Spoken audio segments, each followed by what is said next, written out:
Iran Israel চলমান যুদ্ধে আমরা মুসলিমরা কোন পক্ষ নিব? কারণ ইরানি মুসলিমদের আকীদা ও আমাদের আকীদার মধ্যে ব্যাপক পার্থক্য রয়েছে। দেখুন, একটা কমন নীতি আমাদের প্রত্যেকেরই জানা থাকা দরকার। সেটা হলো, একজন মুসলমান তিনি সবসময় মাজলুমের পক্ষ অবলম্বন করবেন। যখন দুটি বিবাদমান পক্ষের মধ্যে একটা মাজলুম আর একটা জালিম হবে, তখন সেই ঘটনায় মুসলমানরা সবসময় জুলুমের বিরুদ্ধে অবস্থান নেবে। এটা হলো কমন নীতি। এমনকি জুলুমের শিকার মানুষটা যদি অমুসলিম হয়, তারপরেও তার প্রতি মুসলমানের সিম্প্যাথি থাকবে। মুসলমান কখনো জুলুমের সাথে সঙ্গ দিবে না যদি জালেম মুসলমান হয়।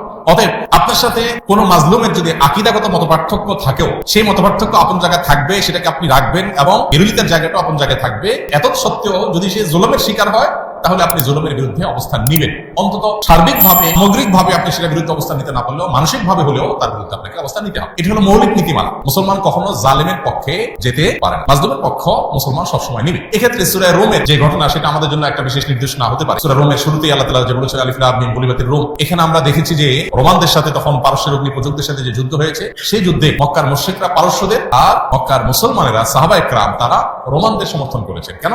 কারণ রোমানদের সাথে আকীদাগত মতপার্থক্য থাকা সত্ত্বেও তারা আসমানি ধর্মে বিশ্বাসী, মুসলমান আসমানি ধর্মে বিশ্বাসী। এই জায়গাতে মিল আছে, এই যে ঐক্যের একটা যোগসূত্র আছে, সেটার ভিত্তিতে তাদের প্রতি সমর্থন ছিল। আর পারস্যের তারা মুশরিক ছিল, ঐক্যের যোগসূত্র ছিল না সে অর্থে, এই জন্য তাদের বিরুদ্ধে। অতএব আজও আমরা ওই মূলনীতি মাথায় রেখে অনেক আহলে কিবলা, অনেক মুসলিম আছেন যারা হয়তো বিভ্রান্ত, যারা হয়তো বিদাতে লিপ্ত, কেউ কেউ হয়তো শিরকে বা ইসলামের গণ্ডি থেকেও খারেজ, বা বাহ্যিক দৃষ্টিকোণ থেকে আদম সময়তে মুসলমান মানুষ মনে করে পরিস্থিতি বিবেচনা, বিশেষ করে তারা যখন জুলুমের শিকার হবে, তখন জালিমের পতন চাওয়া বা তাদের চাইতে আরো বেশি জুলুম যারা করছে তাদের পতন চাওয়া বা তাদের ব্যাপারে আপনার যথাযথ অবস্থান গ্রহণ করা, এটা মুসলমানের একজন দায়িত্বশীল মুসলমানের কর্তব্য।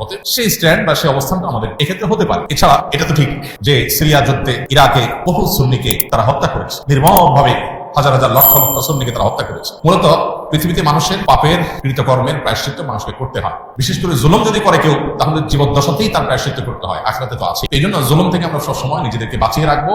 কোনো যুক্তিতেই আমরা জুলুম করবো না। এমনকি যুদ্ধক্ষেত্রেও নবী সাল্লাল্লাহু আলাইহি ওয়াসাল্লাম আমাদেরকে জুলুম করার পারমিশন দেন নাই।